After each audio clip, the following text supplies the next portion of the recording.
K Haridas സംവിധാനം ചെയ്യുന്ന ചിത്രമാണ് ഞാവൽപ്പഴം. കുട്ടികളെ കേന്ദ്ര കഥാപാത്രങ്ങളാക്കി ഒരുക്കുന്ന ഈ ചിത്രത്തിന്റെ പൂജ കഴിഞ്ഞ ദിവസം നടന്നു.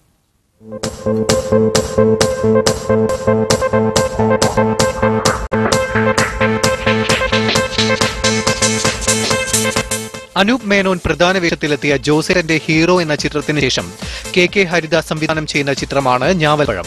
5 വർഷത്തെ ഇടവേളയ്ക്ക് ശേഷമാണ് ഹരിദാസ് ഒരു ചിത്രം ഒരുക്കുന്നത്. കഴിഞ്ഞ വെക്കേഷൻ സമയത്താണ് ഒരു കുട്ടികളുടെ ചിത്രം ചെയ്യുന്നതിനെ കുറിച്ച് എന്നോട് സംസാരിച്ചത്. അങ്ങനെയാണ് ബഡായിമലയുടെ ചർച്ചയിലുള്ളതിൽ അപ്പൊ അദ്ദേഹം ഒറ്റ വരിയിലൊരു കഥ പറഞ്ഞപ്പോ തന്നെ അതിലെന്തൊക്കെ ഉൾക്കൊള്ളുന്നതായി നമുക്ക് മനസ്സിലായി.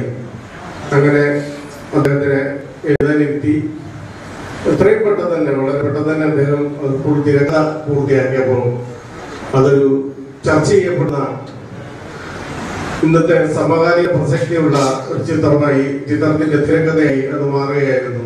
ഷാർഫിൻ സെബാസ്റ്റ്യൻ, ഹെൽന എൽസ്, ആത്മീക മീക്, നന്ദന ഉമേഷ് തുടങ്ങിയ കുട്ടിത്താരങ്ങളാണ് ഞാവൽപ്പഴത്തിലെ മുഖ്യ കഥാപാത്രങ്ങൾ.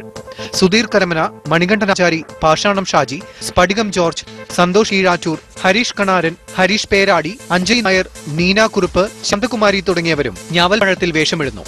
കഴിഞ്ഞ ദിവസം നടന്ന പൂജാ ചടങ്ങിൽ സംവിധായകരായ മേജർ രവി, വിനോദ് ഗുരുവായൂർ തുടങ്ങിയവർ പങ്കെടുത്തു. ഇത് വളരെ ഭംഗിയായിട്ട് ഒരു വളരെ സക്സസ്ഫുൾ ആയിട്ടുള്ള സിനിമയായിട്ട് മാറട്ടെ. കാരണം സിനിമാ ലോകത്തിൽ ഇപ്പൊ കഴിഞ്ഞ കുറച്ചു കാലങ്ങളായി കുറേയധികം വേദനകൾ ഞാനും അനുഭവിച്ചിട്ടുണ്ട്. കാരണം നമ്മുടെ സഹപ്രവർത്തകർ കുറെ പേര് നമ്മളെ വിട്ടുപോയിട്ടുണ്ട്. പക്ഷെ അവിടുന്നെല്ലാം അത് തിരിച്ചു വന്നിരിക്കുന്നത് ശക്തമായിട്ടുള്ള തിരിച്ചു വരവനാണെന്നുള്ളത് എന്റെ മനസ്സ് പറയും. So this will be a great starting of yours. Shan കീച്ചേരിയുടേതാണ് തിരക്കഥ. കഥയ്ക്കൊപ്പം സംഗീതത്തിനും പ്രാധാന്യം കൊടുത്തൊരുക്കുന്ന ഈ ചിത്രത്തിന്റെ ഗാനരചനയും സംഗീതവും ഒരുക്കിയിരിക്കുന്നത് കേരള ബ്ലാസ്റ്റേഴ്സിന്റെ തീം സോങ് തയ്യാറാക്കിയ ശരത് മോഹനാണ്. മധു ബാലകൃഷ്ണൻ, KS ഹരിശങ്കർ, രഞ്ജിനി ജോസ്, സിതാര എന്നിവർക്കൊപ്പം ഒരു പുതുമുഖ ഗായികയും ഈ ചിത്രത്തിലൂടെ അരങ്ങേറ്റം കുറിക്കുന്നു. നവാഗതനായ ഷിട്ടി മണിയാണ് ഛായാഗ്രാഹകൻ. ജൂലൈ 7-ന് പിറവം, വെള്ളൂർ മേഖലകളിലായി ചിത്രീകരണം ആരംഭിക്കുന്ന ചിത്രം ഓണത്തിന് തിയേറ്ററുകളിലെത്തും.